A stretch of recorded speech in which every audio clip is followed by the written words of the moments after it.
The Bloodline story. Yep, just checking we're actually recording. The Bloodline story is the best story in wrestling ever. I said it, and I'm sticking with it. I don't care. I love it so much. Ever. My favorite of all time, and I will justify it on this show. Hello, welcome to the SmackDown review. I'm Chopper Pequan, and I'm joined by Sat E. Nyangi. What time is it? It's currently, when this goes out, it is 3 p.m. on a Saturday. It's hypothetical. It's Sat E time on Sat E day. Ladies and gentlemen, our wayward son has returned back to us. Pequan. Carry on my wayward son. That's the wrong show. He's back in town. Thank you for filling in for Tempest, who's still in Canada. Canadian land. In Canada. Yeah, it's off in Canada right now. Selfish bastard making me come back to Saturdays. Oh, wait. Come back to Saturdays is not bad. Listen, the Sativerse. I exist with you and Tempest. Only visited like last week just to let people know there's canon that I do exist within the WrestleTalk universe. Yeah. But yeah, it's great to have you back. And it seems like Pete is being positive, so we're gonna enjoy this and soak in. Shall we get started? Yeah. I just want to talk about all the Bloodline stuff on this show. Let's go. Which started with the opening segment on the show, which started much the same way as Raw did this week. Bloodline are here, wrecking stuff. Classic Bloodline. Yay, we're going to celebrate. Except that this time, they did that. And then Roman came out, and I was like, okay, here's the next bit. We're not just starting the show the same way. This is good. I loved everything in this segment because Roman Reigns started doing the usual acknowledge me, etc. I'm going to listen to the crowd. I want to hear from the Honorable Uso. I want to hear from Sammy Uso. And Sammy chimes in and just says like, hey, 2022 was awesome, but 2023, this is the year of the Bloodline. Here's what we're going to do. We're amazing. No one can stop us, blah, blah, blah. And Roman just says, I don't really want to talk about 2023. I want to talk about 2022. I mean, last week. And then he starts talking about the previous week where he lost in a match to John Cena and Kevin Owens. And Reigns is in such denial about losing. He cannot fathom that he has a loss on his record that isn't from a DQ. He can't fathom that he has a loss on his record. And he has done the most crazy mental gymnastics to make it make sense in his own head. Bingo. And he is just pacing back and forth, not even looking at Sammy, but just going on this massive, like, introspective promo, just being like, I was thinking about, like, the loss, because the loss doesn't make sense because I'm the tribal chief and I don't lose, so it doesn't make sense if there's a loss there. So, I'm trying to think about how there can possibly be a loss there, and it came to the conclusion that I didn't lose. Nope. Sammy lost. Which is kind of true. Which is true. He's the one that got pinned. And he's like, I still haven't lost. I'm the tribal chief. I don't lose. And it's him kind of, like I said, doing those mental gymnastics in his own head because he has such an insecurity of losing. He cannot handle losing. And he's embarrassed. He's embarrassed by losing. And he's kind of going off against Sami Zayn for a little bit. And he's just pacing back and forth and not even like looking at him or acknowledging it. Just says you a lot without actually looking at him. We didn't know who the you was. But, because Sammy's always, even though Sammy's there, he always feels like he's not really there, if that makes sense. It's like, I have a seat, but it feels kind of temporary. And two, they make me official. I'm still honorary. Yeah. So he's always nervous, like any sort of thing that goes wrong. It could be me. I could get blamed. So he's kind of nervous in the corner. And then, like you say, you did, it's you. And until then, before he even turns to start addressing Sammy, he's then talking like, I'm trying to think, because what the tribal chief does is I call my shot and then I deliver. So I'm trying to think why someone would call their shot and then not deliver, because that's what the tribal chief does. But you can't do what the tribal chief does because you're not the tribal chief. Do you want to be the tribal chief? And just start, like, it's like, that domino meme where you have the small one and then the massive one at the end? It's like Sami Zayn lost. Yeah. And at the other end, it's like Sami Zayn's taking over the Bloodline. He's just done all this mental gymnastics and he's got it in his own head that Sami Zayn is trying to usurp Roman Reigns as the tribal chief of the Bloodline. Then he turns and addresses Sami Zayn and starts screaming at him, just being like, is that what you want? You want to take power from me? You think you're the tribal chief? Is that what you think, Sammy? Sammy's like, I'm just here, dude. I'm not doing anything. I love this so much because this is a real weakness being displayed by Roman Reigns, a real insecurity that has like just festered in him for a week, and he's just been sitting on it, and it's been growing, and he's just like, has sent everyone to Raw to try and handle the problem, but the problem's not fixed because the loss is still on my record. I would have loved to see Roman Reigns' Christmas and New Year's just festering on it. Yeah. He's with the entire family. Happy New Year! And he's in the corner just festering, like, why is there a loss on my record? Like, why did this happen? And then I love the fact that as he's going through tirade, Kevin Owens' music strategically, may I add, interrupted. So we didn't even get the full dressing down and hearing Sammy's retort of it, because I feel like later on when we get to the whole backstage segment, that's when Paul Heyman had to probably calm him down and like, hey, you're exposing your inner thoughts and feelings, so let's keep it down here. We don't do feelings. Roman just going off and screaming at Sammy, and Sammy just backing away into the corner, becoming smaller and smaller, just curling in on himself as he's doing it, was amazing. Gets interrupted by Kevin Owens, who, whether he planned to or not, saved Sami Zayn from Roman Reigns' wrath. Right then, Roman Reigns' wrath. He saved Sami Zayn from Roman Reigns' wrath. Yes, a lot of R's.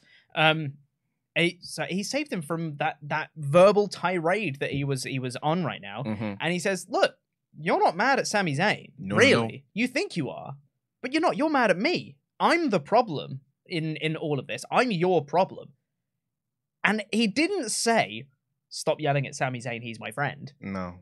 But he kind of intimated that, like, hey, you leave that man alone. Focus on me. I'm your real problem. And he didn't say that, but it is kind of still lying underneath. It's subtext, you could call it. And he challenges Roman Reigns to a Universal title match or Uwu Championship match at the Royal Rumble, which eventually gets later confirmed on the show. And I also really like the fact, commentary put this over a couple segments down the line as well, saying that Kevin Owens was essentially taking advantage of an emotional Roman Reigns to get that title shot. Because a logical thinking Roman Reigns would just be like, no, go away. I don't want to deal with you. But then he's just like, when he's amped up and angry, he's like, all right, you want to walk that path? We can do that. So I loved all of this. And then the final line from Kevin Owens is saying that he's still going to wait for Sami as soon as he can get his balls out of Roman Reigns' pocket. That's like him hinting. It's like, yeah, you turned on me, but I know the true you is still in there, Sammy. Yeah, all will be forgiven once you learn how to stand up for yourself. It's been a while. Yeah, it's been too long. What, 5 years? Nearly 5 years of this Sami Zayn that we've been enjoying. But yeah, old Sammy's in there somewhere. Yeah, the old underdog from the underground. NXT. Yeah, that's what we'll go with. Yeah, I absolutely adore this opening segment. I love that we're seeing more and more of Roman as a more fleshed out character, his insecurities, and that if you can break that initial barrier and get past the facade that he has, there's some real, like, nervous paranoia lying just underneath the surface on Roman Reigns, and that's awesome. That's so cool to see. What he did to Sami is what he did to Jey Uso. He basically browbeats you, and then he offers you a crumb of forgiveness. I mean, that's a military tactical way. That's why in some military you have your drill sergeant shout out you, because that's the way to shock you and then give you trauma, and then later on you get a pat on the back if you do a good job, and then you. Even though the guy's been horrible to you, you like the fact he's been nice to you. That little breadcrumb of niceness, that's what you're living for. He knows what he's doing. It's the rush of dopamine. It's good. Later on in the show, we get Kevin Owens and Roman Reigns confirmed for the Rumble. Sami Zayn then tries to go into the locker room to speak to Roman. And Paul Heyman's like, now's not a good time, Sami. Nah, not good. The Usos come and he's like, yeah, go on in. It's like just immediately. I know. It's like a bouncer. You're like, hey, my name's on the list. No, I don't see your name on the list. Hey, young man. Hey, guys. Nice to see you. Go in there. Yeah. But, not you, man. Not you, man. And Paul Heyman said what you pointed out was to be a very poignant line when you were watching it in the office, of saying the line that he gave to Sami being like, you need to be 3 steps ahead. If you're on the island of relevancy, you need to be 3 steps ahead. Now, you made a very good point, so I'll let you say it. This line, I think, is quite important. You say it, because I say a lot of things in the office. Remind me, what did I say? What was the key point? Let's be honest. I say a lot of things. He's working, he's typing away, and I'm like, hey. And people's like, yes, Sat. Yes. The point is saying that Paul Heyman is essentially the voice of Roman Reigns' thoughts. And Paul Heyman saying you need to be 3 steps ahead is actually kind of saying what Roman Reigns is doing without saying what Roman Reigns is doing. Yes. It's It's so clever. Yes. Even when, now you remind me. Yeah, I did say that. Yeah. It goes back to... You are smart. Well done, Sat. Thank you. See, Pete said it on camera, and I do believe it. Because it reminded me when he said to Sami Zayn, fans cheering you, not nice. And then I was like, that's because Roman Reigns, I feel like Paul Heyman's the only one Roman Reigns confides in. He lets his guard down and is like, wise man, this is what's going to happen and this is how I feel. So Roman Reigns is the tribal chief. When he tells people to acknowledge him, that word, acknowledge me. When he says that all the time, what does he want you to do? He wants us to tell him that we acknowledge him. We think he's great. Why would a guy who's confident within himself ask people, people that he doesn't really care about, to acknowledge him because he's insecure. He needs to be loved. Now there's another guy in his group getting all this love, all this praise. Why is he getting the love and praise? He's the tribal chief. He's champion. It's his WWE. It's his island of relevancy. But there's this guy in the group getting love. And he doesn't like to share the love because the love should go to him. So when Paul Heyman gives advice to Sami, that advice is really, this is what Roman Reigns really feels. So don't do that. But Roman Reigns does not want to look like a kind of guy that cares so much. I don't really care. If they asked him, Paul said this, no, I don't care. If fans want to cheer, they can cheer you. No, it bothers him because all eyes should be on Roman. Everyone serves Roman. So if everyone got their own individual agenda, Roman will be like, you're trying to usurp me. You're trying to stand out. You're trying to be big league me. I love the house of cards that the Bloodline is built on. He forced Jey Uso and Jimmy Uso to join him. Jimmy had it easier. Jimmy definitely had it easy. He did beat him up, and that is why Jey tapped out and, whatever. But but he had it easy in terms of initiation. And Solo's like, well, they would have sent me, so. Yeah, I'm here, whatever, don't really care. He is the moody teenager of the group. He's literally just like... No, he's not. I said it already. That's because he knows.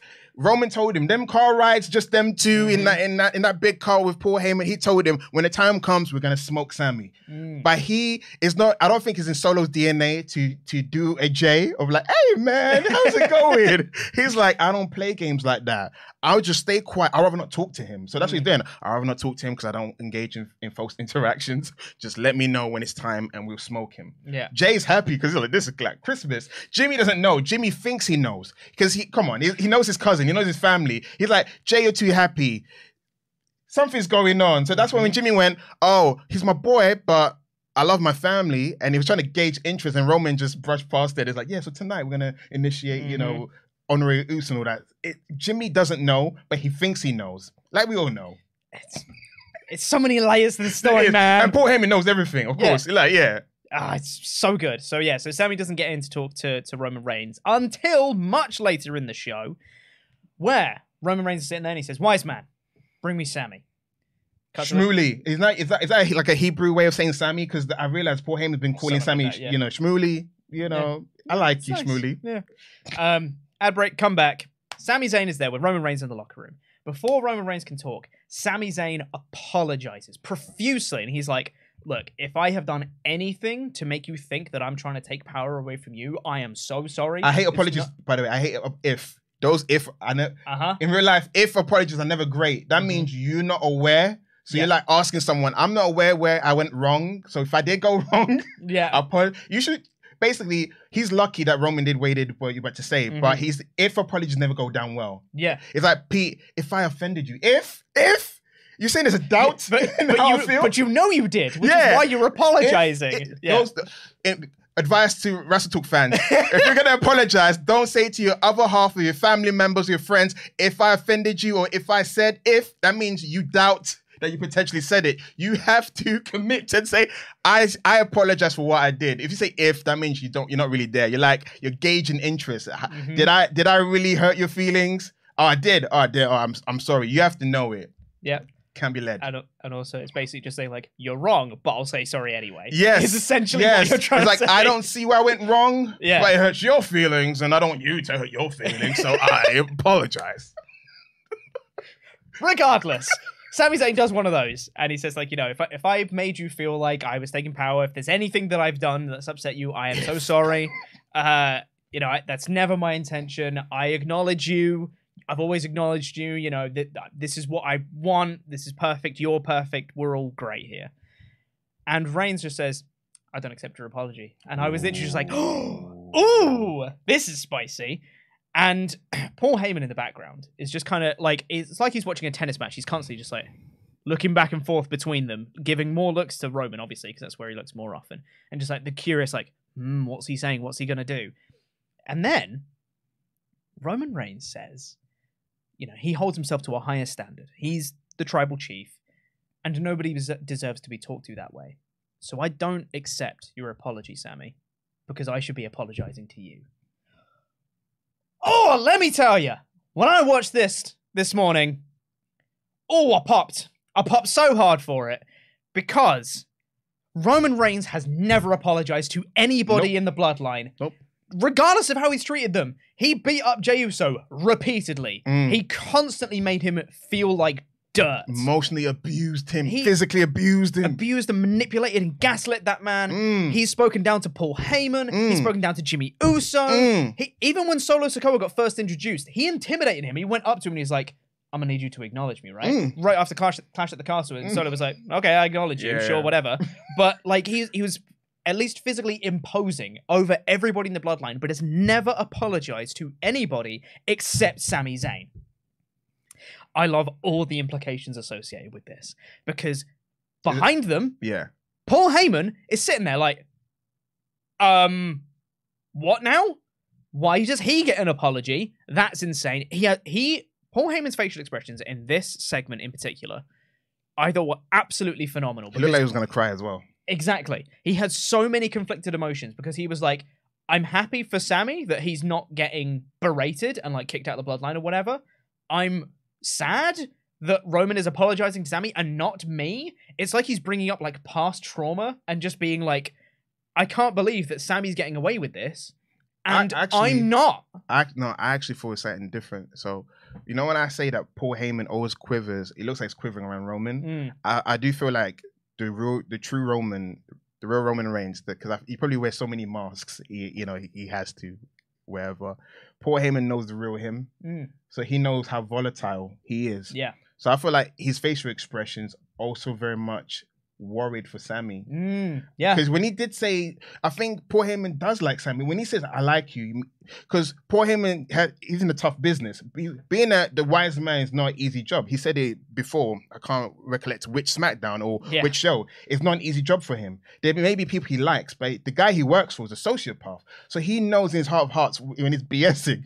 So in the background, he's cringing. He's like, this is not going to end well. Forget the apology to him. He'd rather have someone be real to him than what he's doing to Sammy. What he's doing to Sammy is much worse in a weird way, because no one likes physical violence, but what he's doing to Sammy is much worse than what he did to Jimmy and Jey. Because at least with Jimmy and Jey, he was honest about it. With Sami Zayn, he's using false niceties to get something from him, which is the KO problem. I'll say there is always honesty with Jey and Jimmy. Apart from in that Hell in a Cell match where Roman juked him out and was crying and being like, "Oh, I'm so sorry for everything I've done," and then just kidding, guillotine. Exactly. So you just mentioned a time when he showed false vulnerability. Exactly. To draw you in. That's what Roman does. Is he never tells you the truth. He hasn't done that submission in a long time. He needs to. He's gonna guillotine Sammy, isn't he? Yes. He's gonna guillotine Sammy. Oh God. Okay. He's gonna make you sleep. Okay. So if you take this as legit. If you take this as Roman is genuinely apologizing to Sami Zayn, that's already awesome. That's such a cool moment in and of itself. If you take this as insincere, if Roman really hasn't forgiven Sami for losing last week, which he probably hasn't, he then immediately sets up a match between Sami Zayn and Kevin Owens next week. And he says, and Paul Heyman says, you can make it up to Roman. What does he have to make up? Roman just apologized. Yeah, because Paul Heyman, I do feel like Paul Heyman's internal conflict. Even that entrance, I used to say, why is he praying an entrance? That's because he knows that guy is going to snap at any moment. I think when he does that, the smooth promo, that's like how he wants to convey, that's how he sees himself to the crowd. But when he's with Paul Heyman, all the insecurity comes out. That's why Brock Lesnar for the longest time was the chief rival, because he's like, can I really beat him? I never really beat him before in the past. He's like, Paul Heyman sees all his insecurities, all the fear, all the hopes and dreams this young man has. I am the head of the table and I'm going to kill someone. Yeah. Oh, man. He's volatile. And that's why Paul Heyman's always worried that he might snap at this entrance.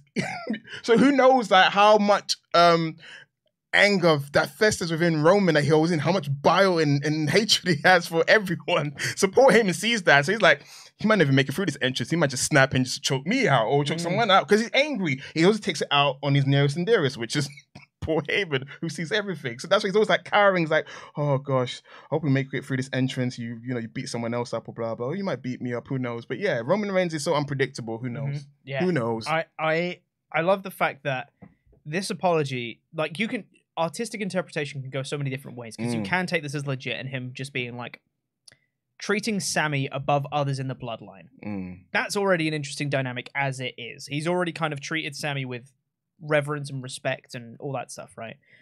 I also loved that if this apology is insincere, then the implications of that we already just spoke about, and he's testing him and he's actually not forgiving him, and actually he's giving him one more test to say, take out Kevin Owens next week, and if you don't do that, for Sammy. But then I loved after that, the main event starts, which is the Usos versus Drew McIntyre and Sheamus for the tag titles.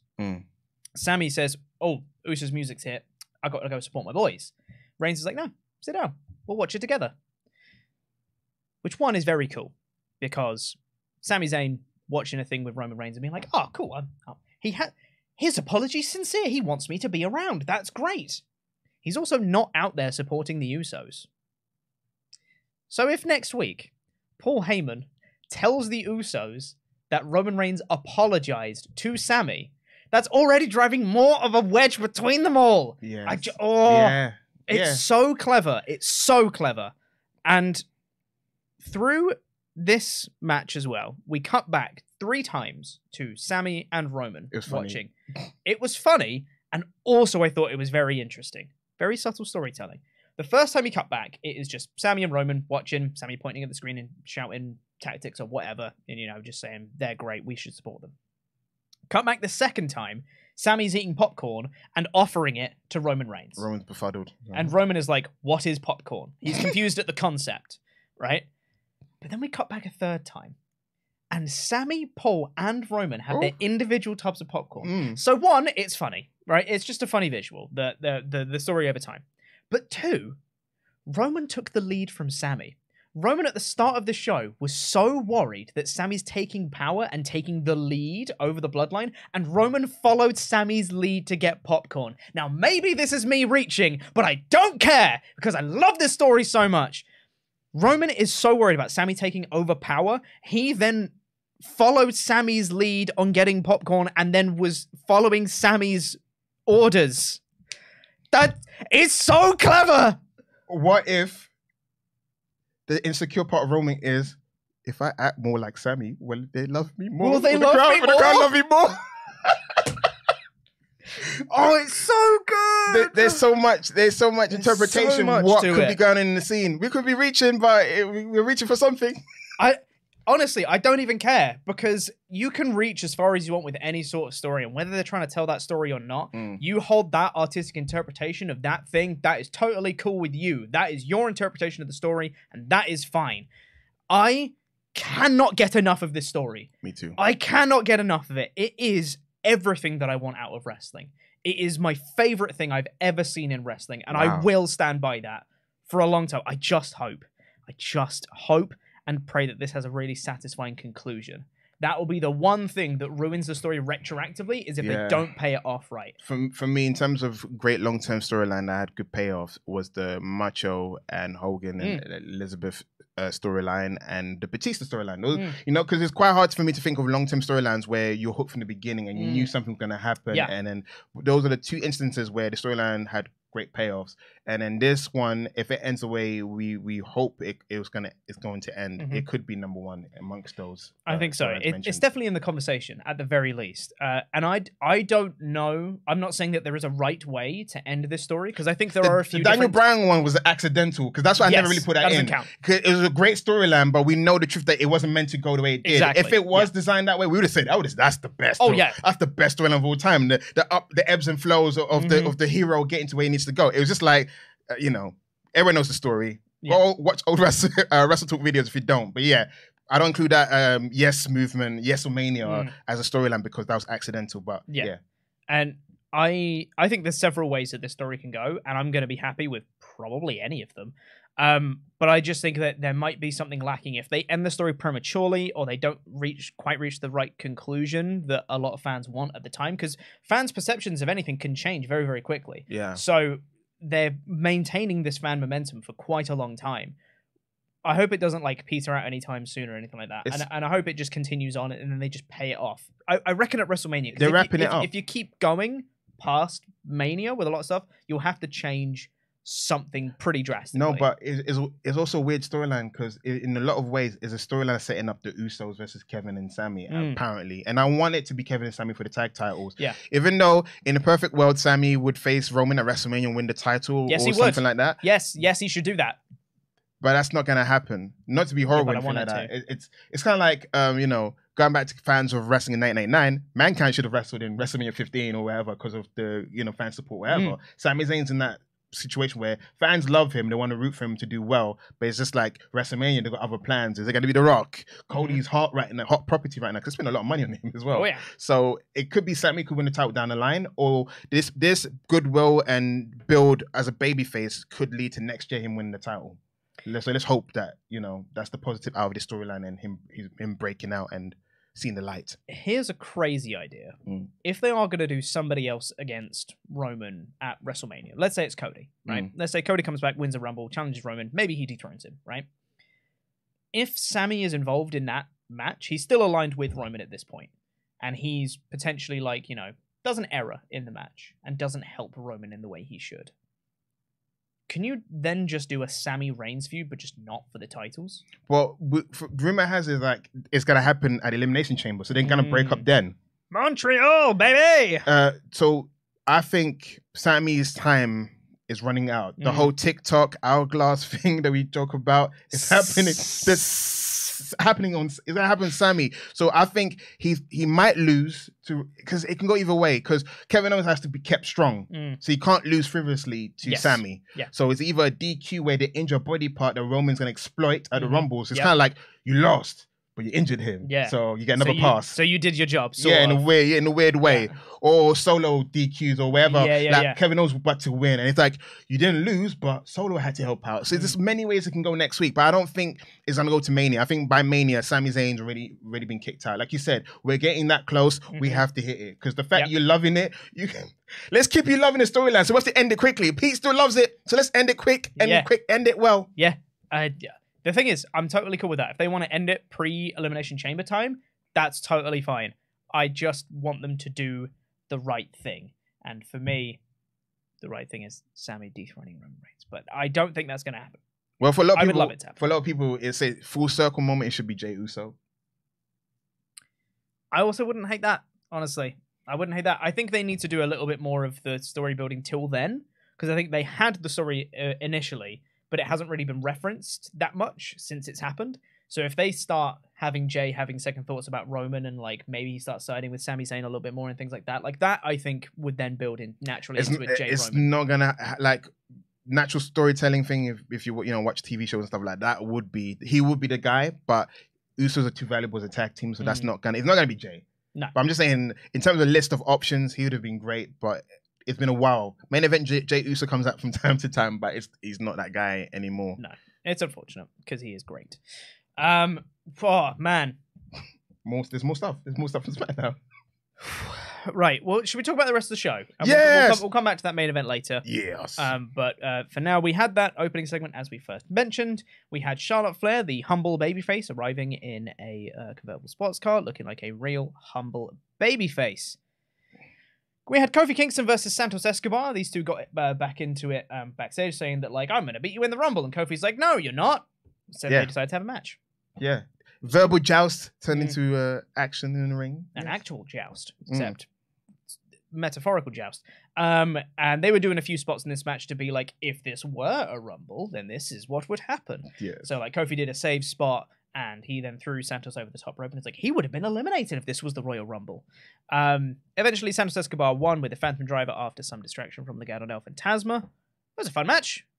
Nothing super amazing, victory. But good for Santos. Big victory for Santos, by the way. That's a former WWE champion, and it's Kofi Kingston. So it's a weird match where I don't want Kofi to lose, but at the same time, Santos still needs to be established on the main roster. So I'm happy for Santos, and that's a huge win against Kofi Kingston. Absolutely, yeah. I thought it was good, and it's like a build for the Rumble that's not as over as like, watch the Rumble, watch the Rumble, watch the Rumble, by the numbers, you know, etc. It is just like, these two are going to be fighting in the Rumble. Here's some stuff that would happen. It always saddens me when I see New Day feud with trios, because you know who's missing. Yeah, you know? Totally. Yeah. Liv Morgan did a promo backstage saying if she had it her way, she'd enter number 1 and beat up everyone, which is a bold strategy. That's what I'd say. That's the nicest thing you ever said. That, like, 2023 Pete might be a new, different Pete, because you would have been like, she's doing that thing again. Like, Liv Morgan's extreme. She's hardcore. She wants to punish herself by putting herself as number 1, because no one ever wants to be number 1. You just allocated it. But yeah, she wants to be number 1. Good for her. Let's see what happens. Good for her. We had a recap of the Uncle Howdy Bray Wyatt stuff from last week, and LA Knight had a pretty good promo, I thought. Just being like, I'm going to win in the pitch black match, and I don't care about all of these shenanigans. He's a star. Like, me and Ollie were gushing about like how he's looked great in the storyline, and how we mentioned that he's like the jock in a horror film. Especially when he got attacked when Uncle Howdy was in the background. He's kind of like, he doesn't know that he's over his head, but we admire his confidence and courage. He's over his head. But the fact that it doesn't compute to him that you're over your head, he's like, nah, I got so much confidence in myself. I'm going to whoop you and you, whatever spooky goosebump stuff you have. I just love it. It's better, again, is having that or having, you know, the whole, you know, Seth Rollins cowering in the corner over the Fiend, and the Fiend's mind games with the Miz and his family. So you see what happens when the baby faces of the feud are kind of cowering. Even though LA Knight is the heel, but he's the heel with guts, and I appreciate that, because for a lot of people, that's the introduction to LA Knight. Some people hate why is a newbie feuding with Bray Wyatt, who's not established. But for me, it's establishing what his character is. He's a loudmouth who likes to back it up. Yeah. I appreciate it. We then had a mixed tag match, Karrion Kross and Scarlett versus Madcap Moss and Emma. I believe this is the first WWE match we've seen from Scarlett, I want to say. It was a weird positioning, because the match didn't go on for too long. No. Emma and Madcap didn't get an entrance. No. And then it was a sprint. A lot of the matches on the show was a sprint. There's one match later on that was quite a sprint as well. It sure was. It was a longish sprint, but it was a sprint nonetheless. This one I thought Scarlett looked quite good. It was a nice introduction to Scarlett as a wrestler for the WWE audience. Nice bridging suplex she did, by the way. Very good. Yeah. But Kross choked out Madcap Moss, and then he put Rey Mysterio's mask on him, just to kind of further that feud. Thought it was a nice touch. It was a nice touch, but for me, it's weird. It's like Madcap Moss has already lost him twice. It was kind of over, and then Emma entered like a new wrinkle into the whole storyline. But because of how quickly they got brushed aside, for me, it's kind of like, not like what was the point of it. The point of it was to see Scarlett in the ring, obviously. But in storyline function, it's like, it was just a non-factor in a weird way. Do you know what I'm saying? If the match went longer and you had more, then I would be like, yes, this makes sense. It's because of how quick it was. It was built up. Imagine a match was built up and ends quite quickly. So you're like, what was the point of the build-up if you're not going to invest in the ring? That's the only thing that I was a bit about. It's like, we invested in this. We saw the weeks building up to this match, and it happened, and it just wasn't anything. Yeah. Even the Mysterio feud is because Mysterio's feuding with Dominic off camera, and then it's got a thing with Karrion, and then Karrion's trying to tie that in because Mysterio's not there by putting a mask on Madcap. So it's a bit of weird storyline developments. It's developing, but not in a traditional sense. That's what I can say. Yeah. Obviously, I wasn't on the SmackDown review last week, so I don't really work Saturdays usually. No. So I haven't really given my thoughts about Charlotte coming back. It's dumb. That's my thoughts. Oh no, old Pete came back. Hi, old Pete. I really did not like her return at all. She cashed in her money in the bank. Coming in and cashing in her Charlotte in the bank to just get a title shot for no reason after Ronda had already had a match is so stupid. Wait, Queen City Chaz did it again. Christ, I really didn't like it. We got a recap of that, and Charlotte Flair came out to do a promo.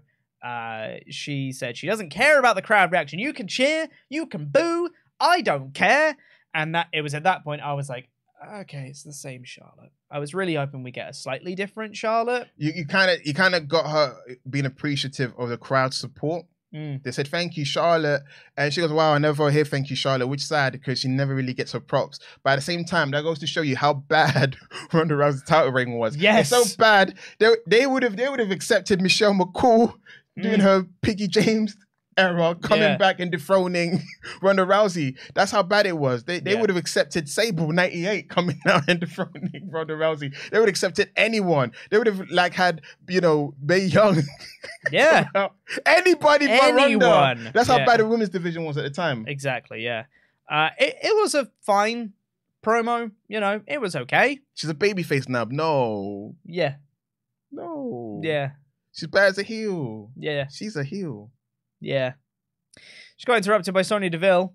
Who's also a heel. Yeah. Who came out and said, hey, you beat up a half-wounded Ronda last week. Congratulations. How would you feel if you faced a fresh fighter? And Charlotte Flair immediately undermined her because that's what Charlotte Flair does by just saying, oh, you're the fighter, are you? Which in isolation would be a very funny line. It's a good protagonist line. Yeah. The problem is that Charlotte Flair isn't the protagonist. Sonya Deville is a wrestler that stays there. This is the thing. If it was a nameless person, like in a movie when guys have cool one-liners and stuff like that, I don't even know who you are, kind of thing. It's a cool one-liner. That's fine. For here though, Sonya Deville's still here next week. You can't just degrade her and make her feel like not a threat, and then people expect people to still care when she's still here the next week. Because what you've done is just said, oh well, you don't matter, and then Charlotte beats her up. And then you just go, well, Sonya Deville's still a threat, though. It's like, well, clearly not. Nobody's taking her seriously. Yeah, you're meant to elevate your opponent. Like, degrading her, you're telling the fans, don't take her seriously. Yeah. Especially how she beat her as well. It's kind of like, well, she's back in the island of irrelevancy. Mm-hmm. Also, Sonya Deville and Charlotte Flair used to like each other. Like, Sonya let Charlotte back in the building when she was suspended and things like that. Like, there was like a little partnership that they had. Yeah, and then all of a sudden that went out the window. Anywho, Sonya got a title match immediately. Charlotte won relatively quickly and quite decisively. A lot of sprints on this show. That's what you like. Yeah, we enjoyed the show, but I did notice. I was like, these matches. There's a lack of investment in these matches. It's just passing time. It's a way to give Charlotte a win. Excuse me. I think that in ring, Charlotte is a very good wrestler. I'd even go to say she's a great wrestler in ring. I think that she can talk. She has the ability to cut a promo. The problem with it is the material. The material of the promo is not very good because, as I said, it degrades the opponent and it makes them feel lesser and it doesn't elevate anybody. And I think the comparisons to Roman Reigns and John Cena are apt. Old Roman Reigns, that is, and like peak John Cena of just like not taking anyone seriously and being like, Cena wins lol, Flair wins lol, Reigns wins lol, and nobody looks better coming out of it. Like, coming out of this match, Charlotte looks exactly the same and Sonya looks worse. Yeah. So, we had a promo with Drew McIntyre and Sheamus at Jerry Lawler's restaurant. Mm-hmm. Where they said they were going to do banger after banger after banger after banger. Let's get that over. Then Michael Cole. Yes. Michael Cole come back to the arena, and Michael Cole said, Drew McIntyre and Sheamus called the Banger Brothers. Yeah. If you shorten that down, that's Bang Bros. Bang Bros. Can't be having that. That's taken. And for those of you who don't know what Bang Bros are, after you watch this video, if you live with parents or whatever, just go somewhere private and Google Bang Bros, and then you get the If gist. you are 18 years of age or over, yes, you should search know. for Bang Bros. If you are under that, do not do that. Oh yeah, that too. Don't do it. Don't do it. Sat didn't say it. Allegedly didn't say it. Reportedly, Sat didn't say it. You have to be you have the age of consent. And why are you watching this without your parents' approval?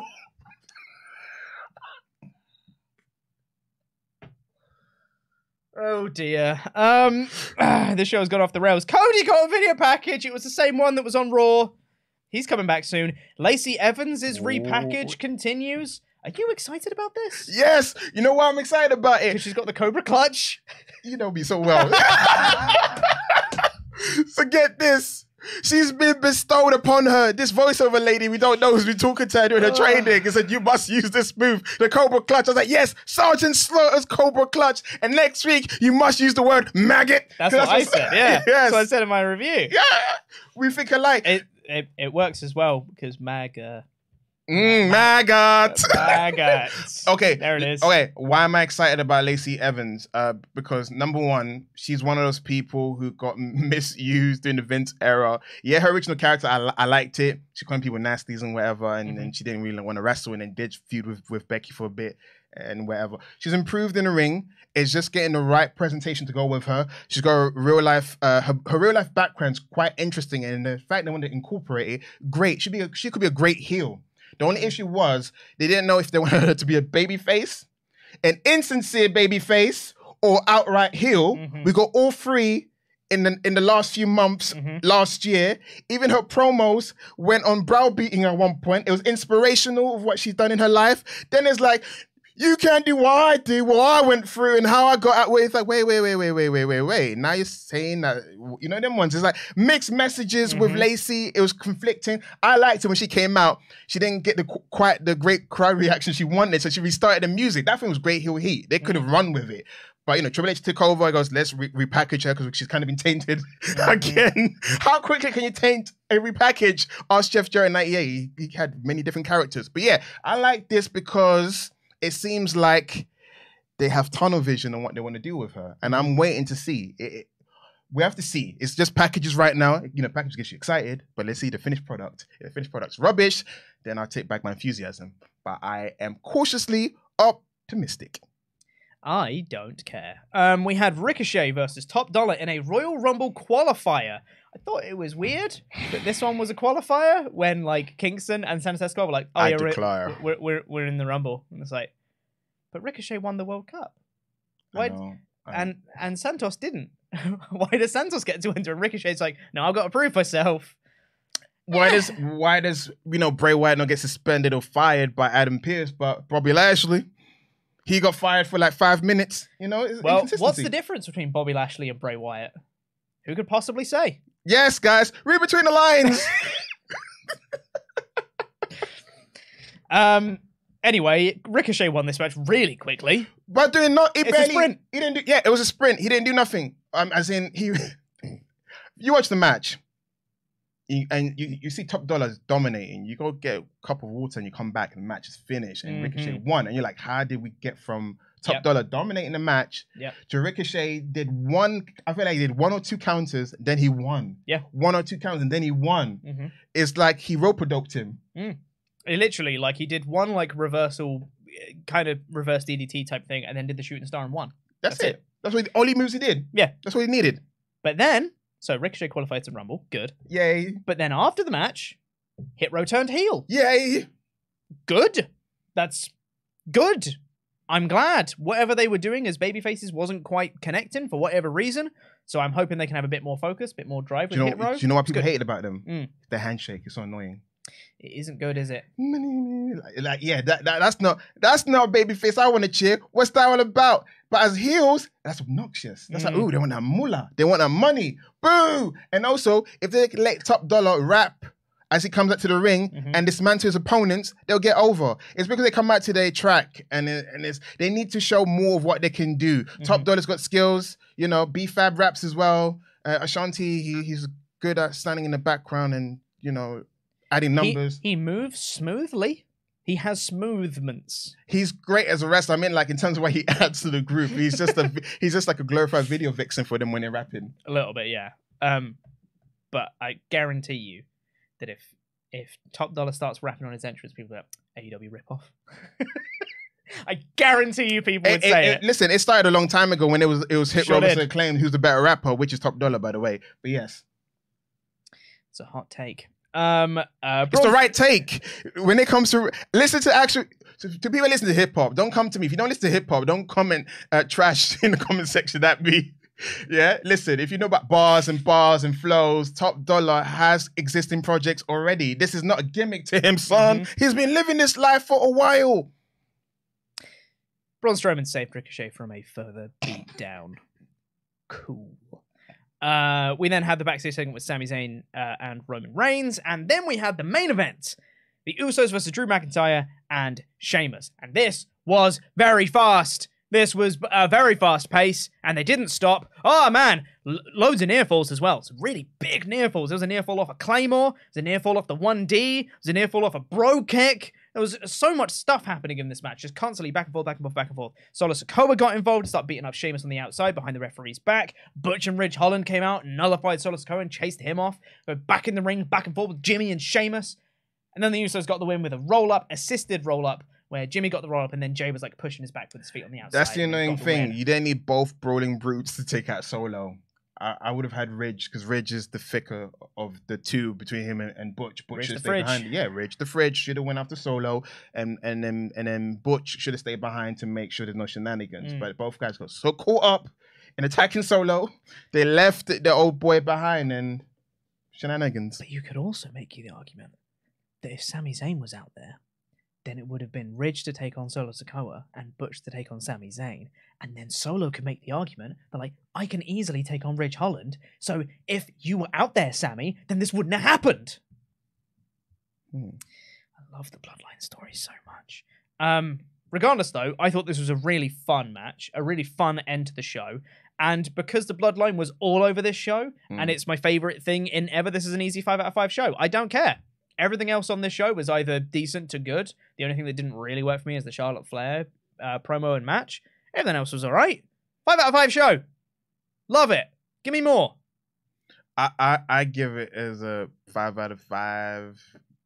I say right now, but when I go home, it might be a 4.5 out of 5.